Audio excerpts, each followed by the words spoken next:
আপনার নিজকে আপনি পরিবর্তন করুন। আপনার নিজকে যদি আপনি পরিবর্তন না করেন, হে গীবতকারী, হে নাম্মাম, হে ফকির, হে মিসকিন, তোমাকে আমি লক্ষ্য করে বলছি, আপনাকে আমি লক্ষ্য করে বলছি, হে ভাই, আপনার এই দিনদারি আপনাকে দুনিয়াও বাঁচাতে পারবে না, আখিরাতেও বাঁচাতে পারবে না। মনোযোগ দিয়ে শুনুন, আপনার রাসূল কি বলেছে। রাসূলুল্লাহ সাল্লাল্লাহু আলাইহি ওয়াসাল্লাম বলেছেন, আতাদরুনা মানিল মুফলিস, তোমরা কি জানো যে কিয়ামতের দিন দেউলিয়া কে হবে? প্রিয় ভাই, প্রিয় বোন, মনোযোগ দিয়ে শুনুন। আপনি প্রচুর পরিমাণ আমল নিয়ে গিয়েছেন, কিন্তু কোন আমল আপনার কিয়ামতের দিন একটাও কাজে লাগে না। রাসূলুল্লাহ সাল্লাল্লাহু আলাইহি ওয়াসাল্লাম জিজ্ঞেস করলেন, তোমরা কি জানো দেউলিয়াকে, ব্যাংরাপকে? সাহাবায়ে কেরামরা বললেন, মান লা দিরহাম লাহু ওয়ালা মাতা, যার কোনো টাকা পয়সা নাই ওই ব্যক্তি তো দেউলিয়া। রাসূল বলেন, ইন্নাল মুফলিসা মিন উম্মতি, আমার উম্মার মধ্যে মুফলিস দেউলিয়া হবে ওই ব্যক্তি যে ব্যক্তি কিয়ামতের দিন এসে বিসলাতিন ওয়া সিয়ামিন ওয়া যাকাতিন, অনেক যাকাত দিত, অনেক সিয়াম রাখতো, অনেক নামাজ আদায় করতো, ইত্তকার বহু কাজ করতো, কিন্তু ওয়ায়াতি কদ শাতামা হাদা ওয়া কাযাবা হাদা ওয়া আকালা মাযা হাদা ওয়া সাফাকা দামা হাদা ওয়া দারাবা হাদা ফায়ুতা হাদা মিন হাসানাতিহি ওয়া ইউতা হাদা মিন হাসানাতিহি। একজন ব্যক্তি কিয়ামতের দিন অনেক আমল নিয়ে আসবে, কিন্তু এর মধ্যে সে আরেকজনের বিরুদ্ধে গীবত করেছে, আরেকজনের বিরুদ্ধে নামিমা করেছে, আরেকজনের বিরুদ্ধে মিথ্যাচার করেছে, আরেকজনের বিরুদ্ধে চগলখড়ি করেছে, আরেকজনের বিরুদ্ধে মিথ্যা অপবাদ এনেছে, আরেকজনের সম্পদ খেয়েছে, আরেকজনকে অন্যায়ভাবে আহত করেছে, ইত্তকার কাজ করেছে। কিয়ামতের দিন মহান আল্লাহ সুবহানাহু ওয়া তাআলা দেখবেন একদল লোক যারা দাঁড়িয়ে আছে এই ব্যক্তির কাছে পাওনাদার হিসাবে। আল্লাহ সুবহানাহু ওয়া তাআলা তখন এই ব্যক্তির ভালো কাজগুলো ওই ব্যক্তিদেরকে দিতে থাকবেন পাওনাদার।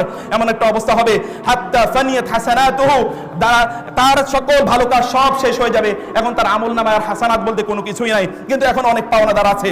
তখন ওই পাওনাদারদের গুনাহগুলো কালেকশন করা হয়, এই ব্যক্তির আমল নামায় দেওয়া হবে, সুম্মা তুরিহা ফিন্নার, অতঃপর এই ব্যক্তি জাহান্নামে নিক্ষিপ্ত হবে।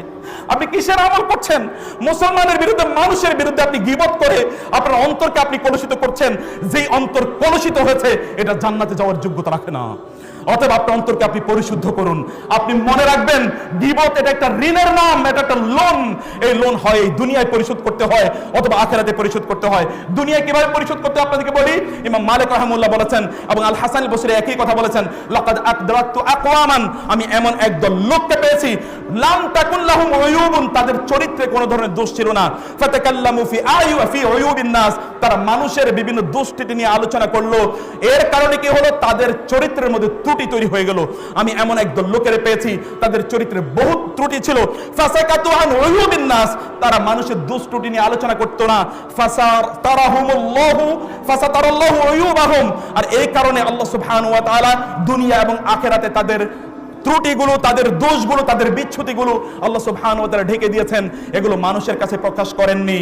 আইয়ুহাল মুগতাব আইয়ুহান নামিম, হে মুগতাব, যে গীবত করছেন, এই যে নামিমা, মানুষের বিরুদ্ধে মিথ্যাচার করে বেড়াচ্ছেন, অথবা মানুষের বিরুদ্ধে ফাটল তৈরি করার জন্য যারা কাজ করছেন, আপনাদেরকে বলছি মনোযোগ দিয়ে শুনুন।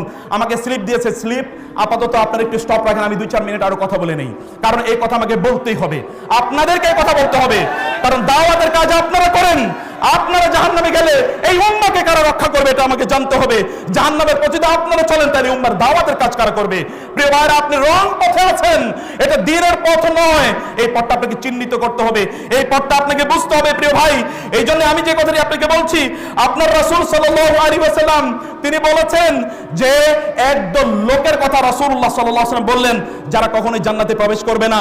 এর চেয়ে এই ব্যক্তির জন্য আর কিভাবে তার জন্য অপমান হতে পারে, লাঞ্ছনা হতে পারে, তার জন্য আর দুর্ভাগ্য কি হতে পারে যে লা ইয়াদখুলুল জান্নাতা নাম্মামুন।